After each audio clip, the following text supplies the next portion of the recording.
Bilal ibn Rabah was born into slavery, a condition that was compounded after he became one of the first believers to follow the teachings of Prophet Muhammad. Bilal's father was an Arab slave, and his mother was a former princess of modern-day Ethiopia, who was also enslaved.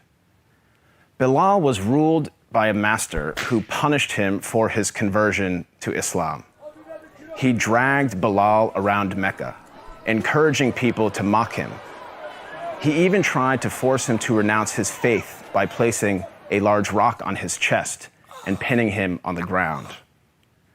But far from renouncing his faith, Bilal showed a defiance and strength in the face of persecution and violence. Impressed by Bilal's steadfastness to the Islamic faith, Prophet Muhammad sent one of his closest friends, Abu Bakr, to pay for Bilal's freedom. Once freed, Bilal rose to prominence in the early Muslim community. Prophet Muhammad appointed him to serve the mosque by using his melodious voice to call the believers to prayer. Bilal was a black man, and for some, his blackness made him unfit for such an honor. On one occasion, a companion of the Prophet, a man named Abu Dar, disparagingly said to Bilal, "You son of a black woman." This drew a swift rebuke from Prophet Muhammad. "Are you taunting him about his black mother?" asked the Prophet. "There is still some influence of ignorance in you." The ignorance the Prophet identified was rooted in the misguided view that a person's race reflects his or her moral character or social status. In fact, the Prophet's message of racial equality stood in stark contrast to the prevalent racial animosities of 7th century Arabia. Scholars refer to the period prior to the advent of Islam as Jahiliyyah, a time of ignorance, which included racism. Arguably, Prophet Muhammad was the first person in human history to declare, in no uncertain terms, that no person is above another by virtue of race or ethnicity. This declaration is crystallized in one of the Prophet's notable speeches, his last sermon, as it is known, which was delivered on Mount Arafat in 632 AD. In that sermon, the Prophet unequivocally condemned racism when he said, "All mankind is descended from Adam and Eve. An Arab has no superiority over a non-Arab, and a non-Arab has no superiority over an Arab. A white person has no superiority over a black person, nor a black person has any superiority over a white person, except by piety and good action." Ever since then, Prophet Muhammad's teachings on racial equality have inspired human beings to strive for racial equality and justice for all.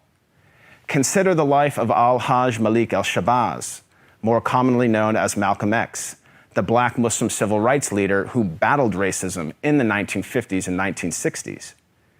After performing the Hajj, or Islamic pilgrimage, to the city of Mecca, Malcolm wrote his famous letter from Mecca, in which he said, "There were tens of thousands of pilgrims from all over the world.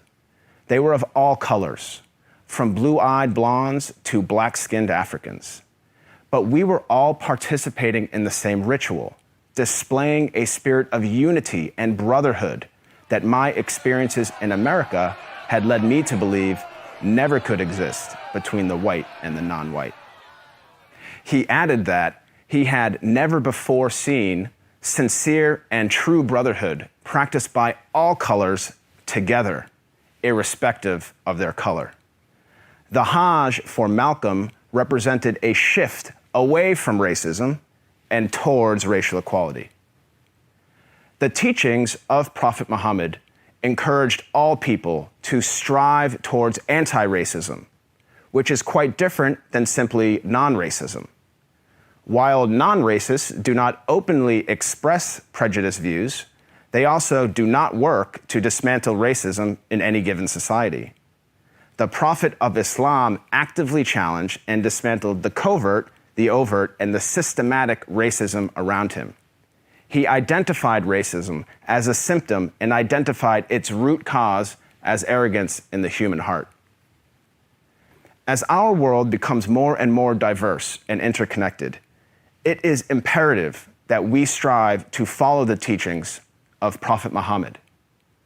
I am not a Muslim myself, but I have to say that I am deeply inspired by the anti-racism of Prophet Muhammad, because he showed that a person is distinguished over another not by race, but rather by the quality of one's character and conduct. I am Craig Considine for the Amir Stein Center.